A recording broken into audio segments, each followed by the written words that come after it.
From Kashmir to Kanyakumari, India is a spellbinding mosaic of culture, tradition, languages and an extraordinary mingling civilization. Keeping its age-old culture maintained, today the country is taking huge strides in the path of development. Hello, I'm your host Shreya Savijay, and today in our episode of My India, we bring you some of the stories that will give a glimpse of our country's diversity.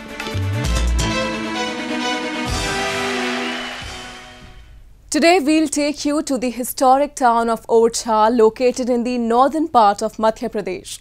Lying beside the Malwa Plateau, the town is famous for its palaces and temples built in the 16th and 17th century and has won the coveted position of UNESCO World Heritage Cities. Have a look. Nestled on the banks of river Betwa, the ancient town of Orchha seems to have frozen in time, as many of its monuments continue to retain their original grandeur even to this day.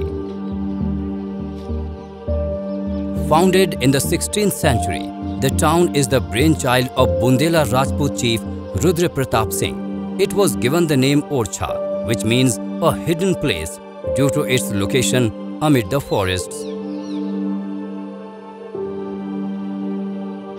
The town features brilliant architecture in the form of beautiful display of Mughal-influenced Rajput palaces, temples and royal chhatris. Known to be the hidden treasure of the country, the town is visited by a large number of both domestic and international tourists every year. Though COVID-19 pandemic caused a huge loss to its tourism sector, but with time, it is slowly picking up pace. मुझे आपको ये बताते बड़ी खुशी है कि प्रथम जब वेव आई थी, फर्स्ट वेव आई थी, उसके बाद और जब सेकंड वेव आई उसके बाद, दोनों वेव्स के बाद में टूरिज़्म ने बहुत ज़ोर से रुख अख्तियार किया, बहुत तेज़ी आई और अभी स्थिति ये है कि पूरे देश में एक माहौल बन गया है कि हमें ऐसी जगहों पे जाना है जो ज़्यादा भीड़ भाड़ वाली ना हो, नैसर्गिक दृष्टि से बहुत सुंदर हों और एक नेचर के साथ में एक हीलिंग प्रोसेस जो है, उनका रिजुविनेशन का प्रोसेस है, वो टूरिज़्म के साथ साथ जुड़ा है और मध्य प्रदेश इसमें अद्वितीय है। तो हमारे मध्य प्रदेश के जितने भी टूरिज़्म स्थल हैं, सभी जगह टूरिज़्म बहुत तेज़ी से सेकेंड वेव के बाद पिकअप किया है। बल्कि आप अगर देखें तो किसी भी अच्छे टूरिज़्म स्पॉट पे आपको किसी भी होटल में कमरा मिलने में अगले एक माह में परेशानी होगी। The architectural heritage of Orchha depicts a peculiar style of Bundela dynasty that ruled here from 1531 to 1783. One of the most remarkable pieces includes the 14 chhatris or cenotaphs that were built in the memory of rulers of Orchha. Grouped along the Kanchan Ghat of Betwa, each cenotaph is triple-storied but a little different in design. Among all, the most popular one is the cenotaph of Veer Singh Dev, the most successful Bundela Raja. It has a unique architecture and beautiful design. At a distance of 1.5 km from the royal chhatris is the Orchha Fort, which is one of the most popular forts in Madhya Pradesh that was built by the founder of the town. The palaces and temples within the fort complex were built over a period of time by successive Maharajas of Orchha. Near the fort, you can also spot a number of restaurants and cafes to satisfy your taste buds. Tourists said they are completely mesmerized by the beauty as well as historical relevance of the town.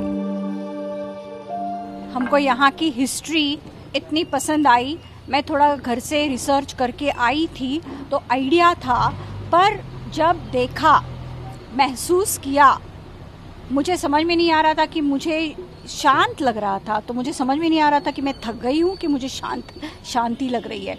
पर Orchha fort, छत्रभुज temple, Ram मंदिर सब एकदम to good है और बेटवा river also and छत्रियाँ भी बहुत अच्छी है, तो उसके बारे में भी बहुत हमको अच्छा लगा और well maintained. Ram Raja Temple is a yet another fascinating site to visit in Orchha. Resembling a palace, it is the only temple in India where the Lord Rama is worshipped as a king. The grand peach-tinted building with domes was once the palace of Queen Ganesh Kumari, the wife of Orchha ruler Madhukar Shah, and was also known as Rani Mahal back then. Outside the temple, one can find a number of small shops having an alluring display of metal artifacts and woodcraft. One can also find wooden toys and wooden blocks here. Besides having a hidden treasure of spiritual tranquility, Orchha also holds immense potential for film production. Highlighting the magnificence and splendor of Bundelas, Orchha is like a small sleepy village bestowed with natural beauty and grandeur. It won the Best Heritage City Award at the National Tourism Awards 2019 and is also a part of the Golden Triangle Tour that covers some of the famous temples in the north.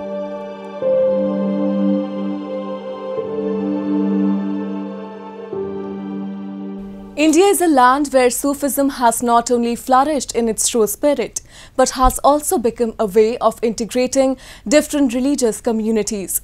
The unity of these myriad faiths can be very well witnessed at the dargahs of Sufi saints. So, today we take you to Dargah of Jhari Baba that has been serving as a bridge between different castes and communities. An epicenter of faiths, a place where brotherhood and bonhomie between as many religions could be seen flourished and prospered at its best, the Dargah of Arif Shah Baba, situated in the outskirts of the Kanpur city, is one such melange of diversities. Away from the hustle and bustle of main town, the Dargah is located midway between Kanpur and Unnao towns. The shrine witnesses a rush of devotees throughout the day. Whether one is Hindu, Muslim, Sikh or from any other community, the aroma of the shrine serenades them into cheerfulness and a belief of fulfillment ensues in them. मैं 2004 से आ रहा हूँ। यहाँ आता हूँ तो मुझे दिल को शांति मिलती, सुकून मिलता है। इस वजह से मैं आता हूँ। सच्चे दिल से आओगे तो पक्का होगी। यहाँ से खाली हाथ नहीं जाओगे। ये मेरा ऐसा सोचना है और देखा हुआ है मेरा। Popularly known as Jhari Baba Shah among his followers, it is believed that the Sufi saint fulfills the wishes of all those who come here from different corners of the country. People of all religions have deep faith in the saint who throughout his entire life worked for the welfare of humanity. ये यहाँ पे बहराइच अहराइच के सारे लोग आते हैं। पूरे UP से आते हैं। हाँ, पूरी ऑल यूपी से, जिनको नहीं भी मालूम है वो भी लोग यहाँ पे जियारत करने आते हैं कि जो भी आम आदमी जो भी मांगती है बाबा से वो मुराद पूरी होती है उसकी, और फिर जो भी मर्जी होती है वो आके चढ़ाते हैं चादर आदर। सभी धर्म के लोग आते हैं, सिख ईसाई हिंदू मुस्लिम सब। The Dargah of Arif Shah Baba is a perfect example of communal harmony that is witnessed throughout the length and breadth of our country. The solidarity among the different religious communities has remained a hallmark of India's unity since time immemorial. Now, a roundup of some of the major stories that made news recently.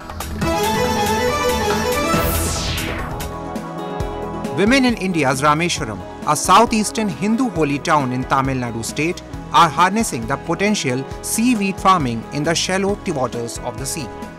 Dressed in saris, the local women, mainly from the fishing community, sorted baskets laden with seaweed up the shore.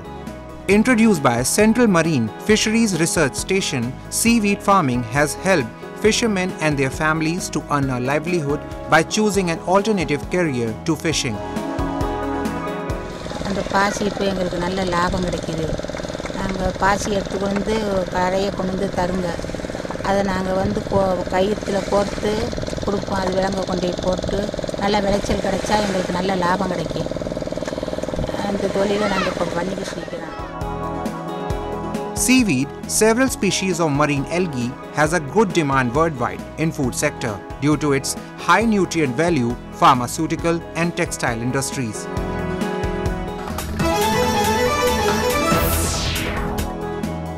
A volunteer group in India's eastern Siliguri town invested all their savings for the upcoming festive season to vaccinate the underprivileged, destitute and daily. Daily wagers and destitute are generally not connected digitally in India, presenting a problem in covering them for the world's largest vaccination program in the country that is mostly digital.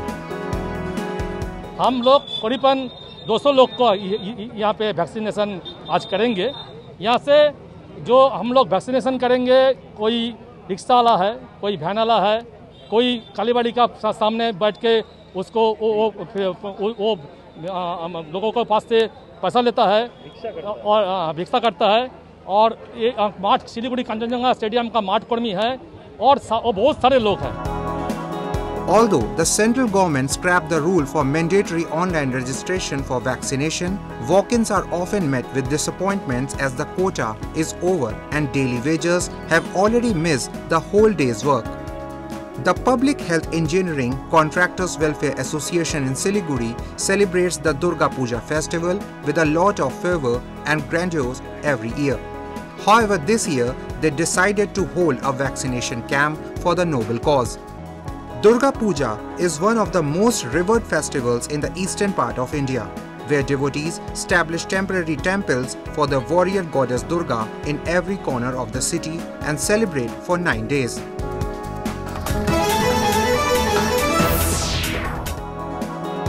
A principal and a teacher of a school in southern Kochi town have constructed over 150 houses for homeless students and their families to help them lead in a decent life.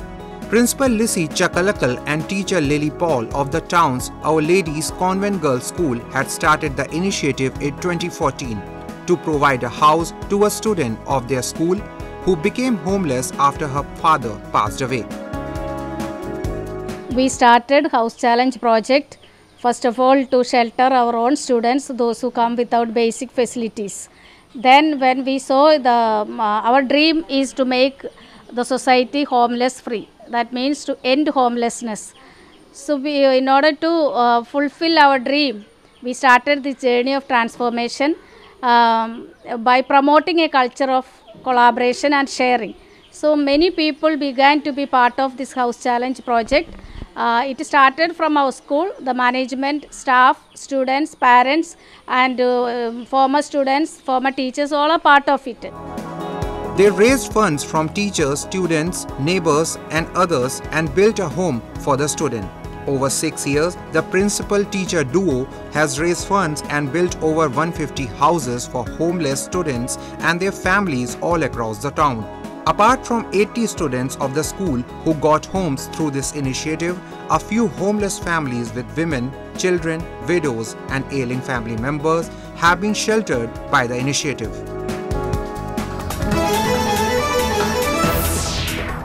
And next we move to Srinagar city of Jammu and Kashmir, where a cycle rally named Paddle for Peace was organized by the Jammu and Kashmir Police Department to give out loud the message of peace and harmony, as well as promoting cycling as a fitness activity. Take a look. India is home to a number of religious groups, castes and ethnicities that live together harmoniously in the country. In order to make sure that the country continues living in peace and harmony, various events are organized in different nook and corners. One such event was recently organized in the northern city of Srinagar to bring together youngsters from all religions and spheres of the city. मुझे लगता है कि sports की जो events ये हमारी न सिर्फ सेहत के लिए बल्कि समाज की सेहत के लिए बहुत जरूरी हैं। ये आपसी भाईचारा मेलजोल उसको भी बढ़ाती हैं और सेहत को भी बेहतर करती हैं। Titled Paddle for Peace, the cycle rally was organized by Jammu and Kashmir Police with the motive of promoting peace and harmony in the society. Young boys and girls paddled their way from Lalit Ghat in the Dal Lake area of the city to Nishat in order to complete the marathon. The rally also aimed at promoting cycling as a fitness activity and inspire more youngsters to cycle in order to stay fit. यह जेके police ने organise किया था event, ये cycling था, इसमें prices भी अच्छी थी। इसमें बाहर से प्लेयर आए थे, जम्मू से आए थे, लद्दाख से आए थे, बाकी दूर दूर से भी प्लेयर्स इसमें पार्टिसिपेट करने के लिए आए हैं। यह अच्छा है कि बाहर से यहाँ पे पार्टिसिपेट करने के लिए आ रहे हैं और ये साइकिलिंग यहाँ पे कर रहे हैं, बहुत ही अच्छा है। It is through events like these that bring together citizens of all religions and communities together and strengthen the bond of brotherhood and bonhomie between them. It's been said that education is the movement from darkness to light. During the COVID-19 pandemic, many individuals and organizations came forward to help students continue their studies during this difficult time. A similar example was recently seen in West Bengal, where a teacher has turned streets into classrooms. A teacher is transforming a remote tribal village in Paschim Bardhaman district of West Bengal by painting blackboards on walls and conducting classes for children on the streets to help overcome the challenges of social distancing and the lack of internet and electronic gadgets. From teaching nursery rhymes to educating about diseases through a microscope, primary school teacher Deep Narayan Nayak is helping these villages students who had to drop out due to lockdown get a second shot at education. We all come here for learning. Here we all very excited about education. Sir give us book, copy, bags, foods. जब से lockdown लगा है हम लोग का बच्चों का सब पढ़ाई लिखाई बंद हो चुका था, सब इधर उधर भाग रहे थे, कोई माठ में, कोई इधर तो कोई उधर। ऐसे में हम लोग का यहाँ सर आए, सबको पढ़ाए। आज 2 साल होने चला, 2 साल से मास्टर लगातार आ रहे हैं यहाँ पर, सभी बच्चों को पढ़ा रहे हैं, यहाँ तक कि बच्चों के साथ साथ अभिभावक को भी पढ़ा रहे हैं। Not just academics, but Nayak also teaches the students important COVID-19 protocols like maintaining social distancing, how to wear a mask properly, and the importance of hand washing. Nayak says it's quite overwhelming to see that the children themselves came forward and participated in this initiative, thus teaching COVID-19 protocols to others around them too. यहाँ पर जो बच्चे लोग थे उन लोगों का हर एक चीज़ यहाँ पर सिखाया गया है कि कैसे सोशल डिस्टेंसिंग मेंटेन किया जाता है, कैसे मास्क पहनना कितना ज़रूरी है, हैंड वॉशिंग कितना ज़रूरी है। तो इस मुहिम में बच्चे लोग भी आगे आए, वो लोग भी लोगों को सिखाया। India ordered schools to close down in March last year to curb the spread of coronavirus. While many children in cities have been able to learn through online classes, some, like the children in Paschim Bardhaman, have gone months without opening school books. The reasons range from children not owning a smartphone, having poor mobile connectivity, to not having the money to pay for an internet connection.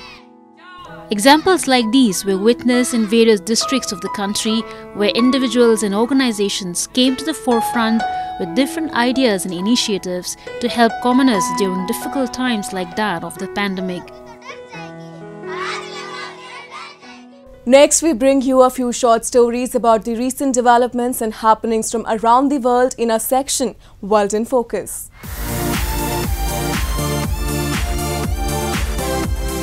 Chopstick has been used by people for more than 3,000 years in Japan.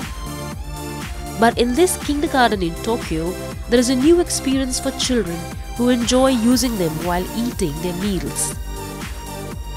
The start of using chopstick in Japan is a mystery. Some people say it came from China, but Japanese people have perfected using it for many purposes and have even special culture and custom related to them. This company has been making handmade chopstick for over 100 years, and they have good advice about how to choose the best chopstick size to fit the hand. 日本では、この手を広げて親指と人差し指を直角に曲げてこの直線距離これを日本では1肩という単位で呼びます。これの 1.5 倍1肩半が一番その人の手の大きさに使いやすいサイズだというふうに言われています。There are many shapes and designs for chopsticks, and it is up to the customer to choose the one that matches their taste and feel. There is also a special foldable set of chopstick. こちらは日本で開催された G7、G20 で日本政府から海外からいらした首相や大統領にプレゼントをしたお箸です。このように名前を入れてその各国の首脳の方にプレゼントをしました。例えばこれはイギリスの首相であったキャメロン首相にプレゼントをされたものでございます。Another interesting thing about these chopsticks is that it is made by recycled baseball bat. And to promote the use of chopstick culture, there is a special association of chopstick teachers who visit school to teach children the right way to use it, as they are part of Japanese culture, an important item to enjoy Japanese traditional food and cuisine, woshuku.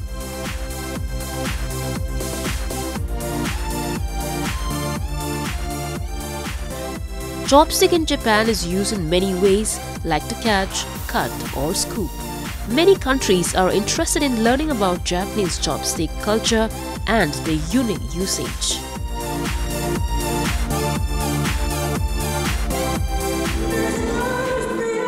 Dancers swung into action at the Buenos Aires World Tango Championships as a part of the qualifying round of the tournament that brings together couples from around the world. More than 400 couples from 25 countries will participate in the competition, with judges keeping a sharp eye on these sultry dancers and their unique flair.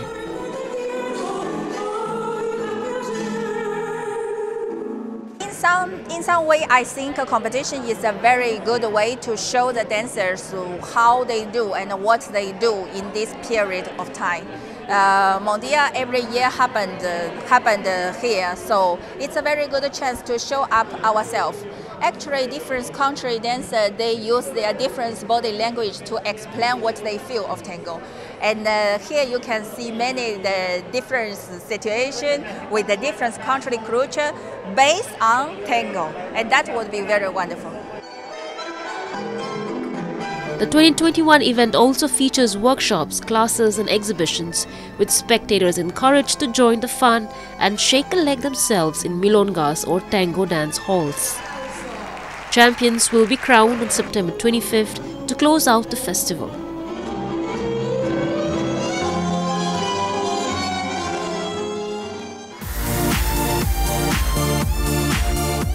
These vintage motorcycle collectors in Ichinomiya, Aichi Prefecture are dedicated towards their passion for riding Reiwa motorcycles.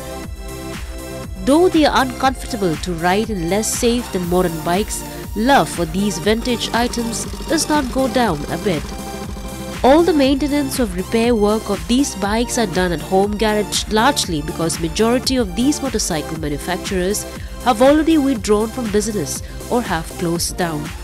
As a result of this, replacement parts are no longer available, thus many parts of these bikes are made manually, and when the motorcycle needs repair, it may take months to fix it.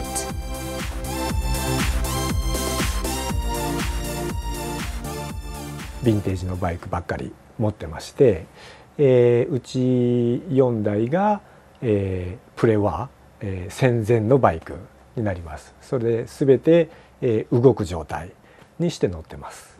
僕は、周りの仲間の中ではメンテナンスが下手くそな苦手な人間で、乗る方が好きな人間なんですけど、日本にいっぱい僕のような仲間同士がいるんで、自分の苦手なところはそういう他の子で助けてくれる、サポートしてくれる子がいるんで、そういう子がやってくれて、逆に僕の得意なところは逆にサポートしたりとかって、お互いがサポートし合ってメンテナンスするっていう感じですね。Only starting an engine involves a variety of operations, and the operation of these motorbikes depends on personal skills. These motorbikes escaped war requisition and have survived to the present day. The collectors of these bikes say driving these bikes requires the use of all 5 senses, and the vehicles give them a different level of experience. People are surprised to see these rare motorbikes on the street, which are typically placed in museums. That's all we have for you this week. Your comments and suggestions are important to us. Do give us your feedback at myindia@nin.com. I'm your host Shreyasa Vijay, and it's goodbye from the entire production team.